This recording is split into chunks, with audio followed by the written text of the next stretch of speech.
अगला क्वेश्चन आता है रिस्क मैनेजमेंट में हैजिंग। अब ये हैजिंग क्या चीज है, पहले हैजिंग को समझ लें तो फिर अगला मामला क्वेश्चन का आंसर मिल जाएगा। Hedging is a risk management strategy employed to offset losses in investment by taking an opposite of position in a related assets. The reduction in risk provided by hedging also typically results in a reduction in potential profits. Hedging strategies typically involve derivatives such as options and future contracts. यानी hedging basically क्या होता है, ये बिल्कुल उसी तरह की चीज होती है कि जैसे खेत में आपकी है ना, अभी गंदम चावल के पौधे अभी बन रहे हैं तो होते हैं ना कि जानवर खा जाते होते हैं ना बीच में, तो उसको बचाने के लिए हैजिंग के लिए आप ये करते हैं कि एक तो अपने खेत पे आप दीवार बना लेते हैं और इसके साथ साथ फिर बहुत से लोग अपने कुत्ते भी रख लेते हैं कि चलो इस तरह से कोई और जानवर आए ना, मामला ना आए। तो ये वो तरीका था पुराना। लेकिन अब आजकल ये हो गया कि आपने क्रेडिट पे अगर किसी को सेल आउट किया है तो अब हेजिंग के लिए ये एक होती है, स्पेशली स्टॉक एक्सचेंज में ऑप्शंस एंड फ्यूचर्स कॉन्ट्रैक्ट्स, कुछ इस तरह के एग्रीमेंट्स तो अगले से भी क्रेडिटर से हुए और किसी और थर्ड पार्टी भी आपसे ये साइन कर लेती है, ठीक है जनाब अगर अगले ने पैसे नहीं दिए तो हम आपको दे देंगे। तो एक दूसरी गारंटी भी आ गई आपको। लेकिन फिर ये देखें an option on a futures contracts कि अगर फ्यूचर में अगले ने पैसे नहीं दिए तो हम आपको देंगे। Contracts gives the holder the right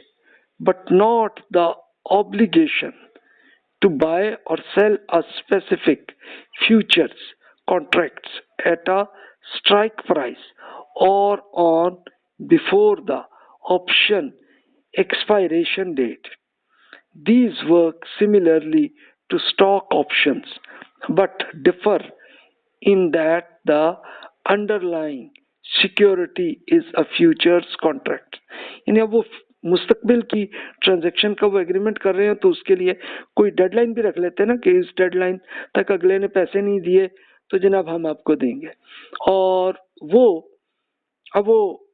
time वो गुजर गया और आपने भी उस ऑप्शंस को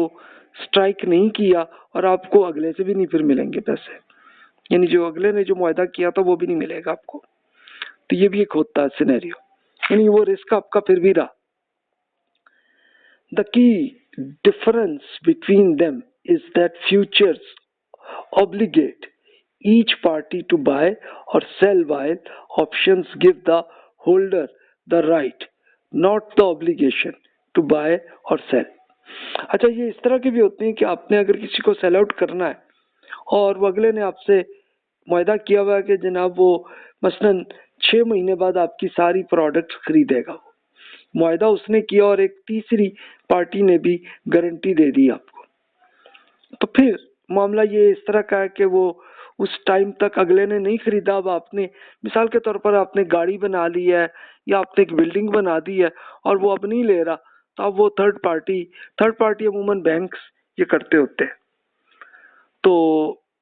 वो उस टाइम पे फिर आप वो बैंक में जाएं तो बैंक ये कर चुका होता है कि अगले का पैसा उसको वो संभाल के रख रहे होते हैं, तो वो फिर बैंक आपको देते हैं पैसे, ठीक है जी आप दें अगले को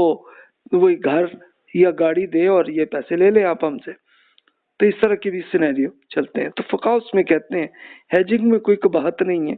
लेकिन बस यही शर्त है कोई सूद जुआ फ्रॉड या कोई और अनएथिकल हरकत नहीं हो। अनएथिकल हरकत नहीं है तो फिर ठीक है, और अगर कोई सूद जुआ या कोई फ्रॉड या कोई और चीज है तो फिर गलत है। तो बस ये अब आपने खुद देखना है, स्टॉक एक्सचेंज में भी ऐसा चल रहा होता है तो इसको भी आप खुद चेक कर लें कि इसमें इंटरेस्ट जुआ या फ्रॉड या कुछ और चीज तो नहीं है तो फिर मुआहदा दुरुस्त है, अदरवाइज गलत है।